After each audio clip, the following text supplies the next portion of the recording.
Hello children.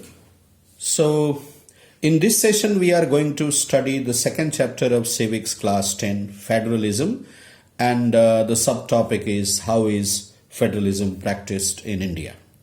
Children, as we have studied in the previous subtopic, what makes India a federal country,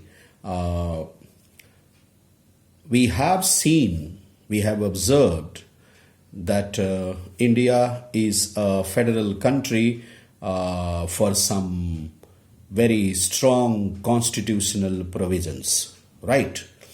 We have to take care of those provisions, and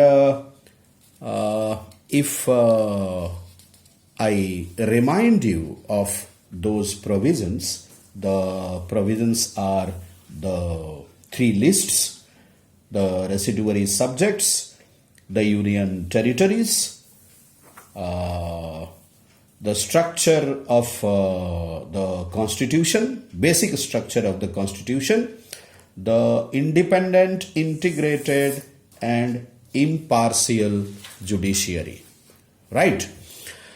So these provisions make India a federal country, right?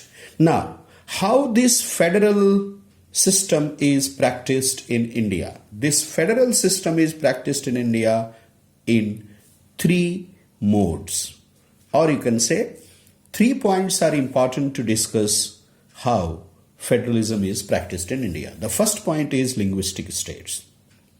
We know that India got independence on 15 August 1947.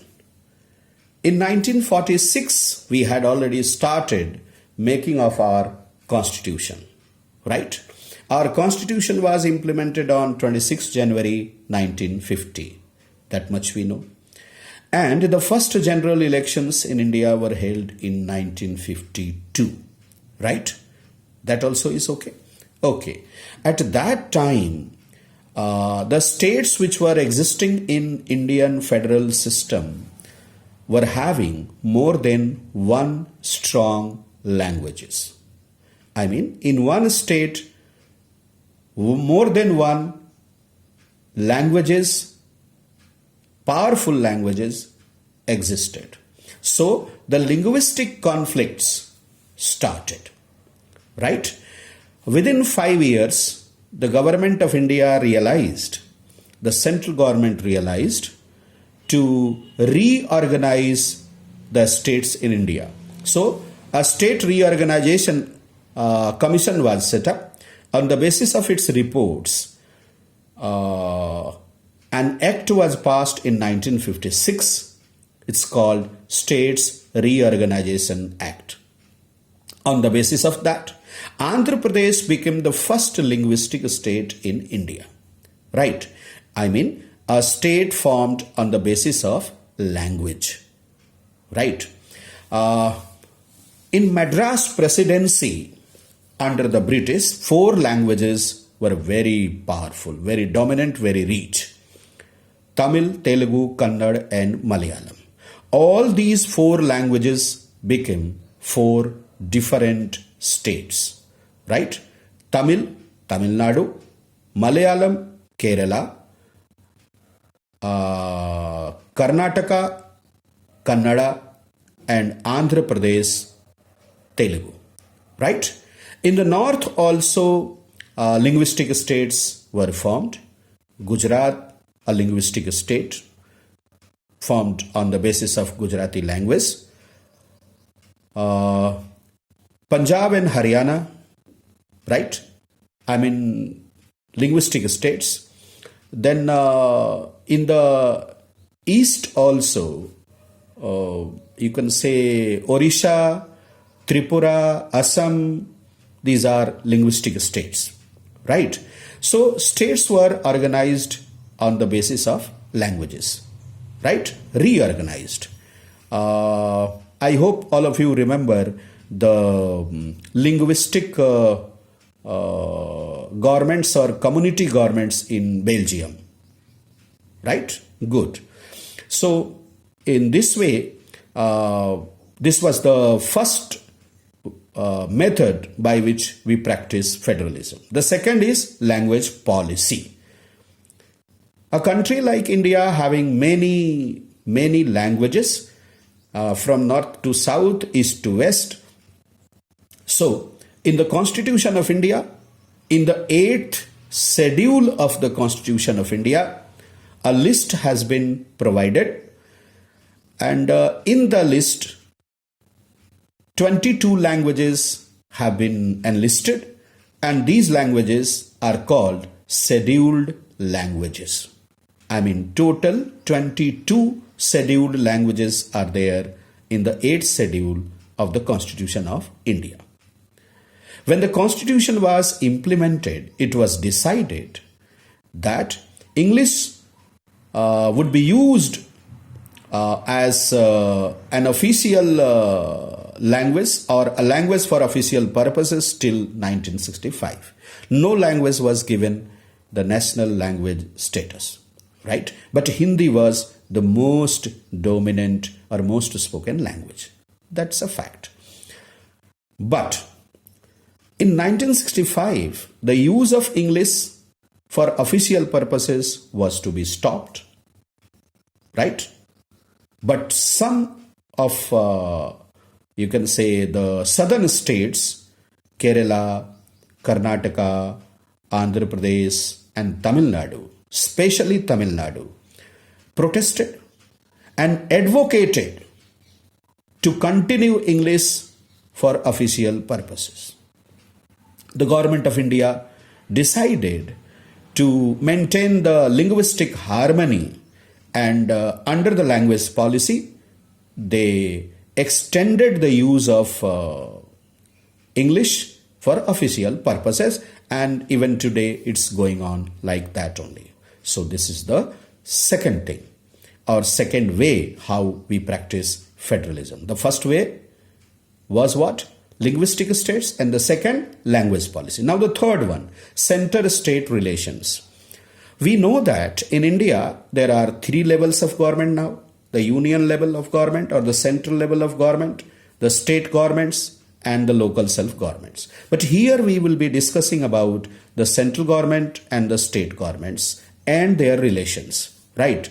Suppose the center government is of some other party or alliance, and the state government is of some other party or alliance, right? I mean to say here, the same party or alliance, right, not ruling the center and the state, right, then the relations become negative. I repeat once again, when the national government is of a party or alliance, and the state government, any state government, is of the same party or alliance, then the relations between the state government and the central government remains very positive, right? Smooth. But I give you the other condition, where the national government is of some other party or alliance, and the state government is of some other party or alliance, then the relations between the national government and the state government becomes poor. Very negative. I give you an example. When it is the relations between the Uttar Pradesh government and the central government at present, relations always very smooth, always very positive, always very, simple and easygoing. But if you talk about the relations between the government of Chhattisgarh and government of India, or you can say the central government or the CG government, then the relations are not so good. In this condition, the state blames the center and the center blames the state. And the relations between the 2 levels of government further become, you can say, negative and negative only, right? They criticize one another, and that is not good for the people. As we have studied as a feature of federalism, different levels of government rule the same people. So the people, face difficulties, right? So this is the scenario. The center state government, you can say after 1985 or so, the tradition of political alliances and coalition governments started, because in the center and in states also, the tradition of coalition governments started and became popular also, right? And it gave, you can say, tensed situation for the center and the state both, right? Anyway, the powers and functions of the central government and the state governments have clearly been defined. So they make use of their powers and do their functions, and in between they clash also politically. It's a system, and it goes on, right? So as conclusion, we can say there are three ways in which federations or federal practices or federalism is practiced in India. And the points are the linguistic states, the language policy, and the center-state relations. Dear children, in the next subtopic, we will be discussing about the decentralization of power in India with reference to the local self-governments and the amendment of 1992, the 73rd amendment, right? 1992. Thank you very much.